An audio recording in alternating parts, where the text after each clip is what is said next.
Hey guys, my name is Sarah Swain and I'm here to start up a conversation about mental health basically. So a little bit about me. The reason why I'm doing this is because at the age of 23, so almost 3 years ago now, in August 2017, I lost my boyfriend to suicide. I was his next of kin. He didn't really have too much in the way of family. Like, he did have family, but I was the closest person to him. And it was a really, really difficult time, as you can imagine, just going through the actual suicide itself, the actual grieving process, but also going through his mental health along with him, trying to support him, trying to do everything that I could for him when he was going through that. And I feel like it's so important to now start up a conversation now that I feel okay to do so. And I've done it. To be honest, it's taken me a really long time to gather the balls to do it. But I've been encouraged by so many of my friends, so many of my family to do this. So if you do want to watch it, sick. If you don't, that's cool. I don't mind. If you have any questions for me, I'm totally cool to answer them. I'm going to answer them as honestly as I can, so stick them below. Contact me on Instagram, contact me on Facebook, contact me personally if you have my personal details. Yeah, let's get this ball rolling.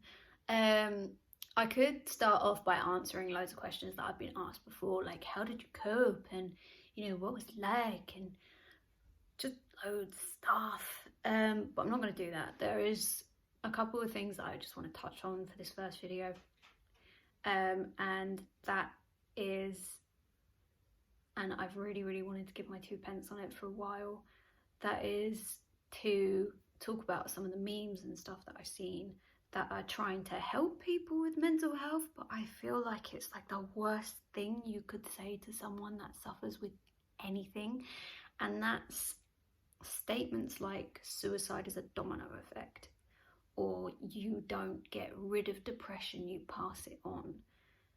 Things like that I feel are so problematic, because if you are feeling to the point where you need to escape anyway, you already feel horrifyingly bad, let alone if then someone says, oh, you're passing your depression onto your loved ones.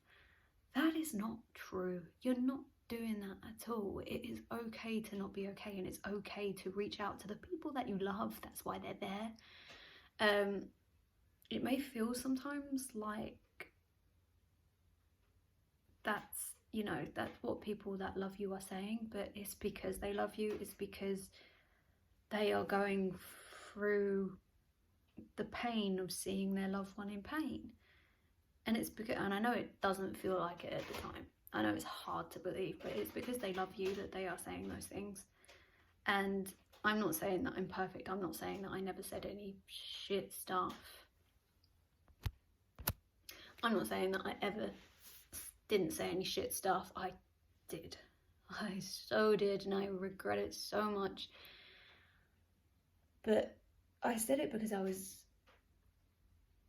going through pretty much every single emotion that you can go through, because I know a lot of people aren't aware just how unhappy that their loved one is when suicide happens. I was fully aware that my boyfriend wanted to die. He was getting me ready for it, to be honest, as horrible as that sounds. But yeah, that's what he was doing. So I was fully aware he was having suicide attempts. I was fully aware that he didn't want to live anymore. And I said some horrible things to him, and I said some really encouraging things to him, and I have so much that I still wish that I did. And that was the other thing that I wanted to touch on, is that if you do know and are affected by someone that's going through mental health issues, and quite frankly, if you're not affected in any way whatsoever, wow, that is so lucky. Because I genuinely don't know anyone. I don't know anyone at the moment who is not affected, either themselves or by someone else, or both. And yeah, I just wanted to say that you shouldn't feel, or you should try not to feel guilt. There's so many coulda, woulda, shouldas that sort of go around, like, I wish I did this and I wish I did that and I wish I knew, I wish they told me. You can't beat yourself up, and it's taken me a really, really long time to realise that you can't beat yourself up. If someone chooses to take their own life, that is their choice, and you should respect them for it, because, and I'm going to say something really controversial now, it is actually their God-given right to have done that. It doesn't make them selfish. It doesn't mean that you were a shit person. It just means that they felt like they needed to escape, and they got to the point where they just had to. Obviously, I'm not condoning or encouraging things like that. Like, there's no way, but more than anything, I'm encouraging people to reach out, and that it is okay not to be okay. And I'm trying to A, start up a conversation, B, you know, help people who are also having to deal with that, because I mean, I'm having to deal with it now. I have my own mental health issues. I suffer with post-traumatic stress disorder. I said that like a question. I suffer with PTSD. Some of my friends are going through horrible mental health issues at the moment, and it's difficult to know what to say and how to help.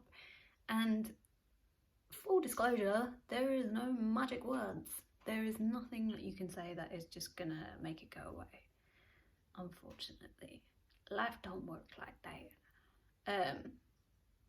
But what you can do is be there for that person, and what you can do is encourage them to talk and encourage them that it is okay not to be okay, and actually stick to those words.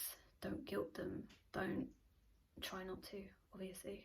Try not to get frustrated with them, because, I mean, you wouldn't get frustrated with someone because they had a broken leg, or because, you know, they were dying with something physical or something like that. You just wouldn't. That's not cool. And it's kind of, you know, you need to treat it with the same sort of prospect. I think I've said that right. So yeah, anyway, feel free to leave comments down below, ask me any questions. I'm more than happy to answer them. So yeah.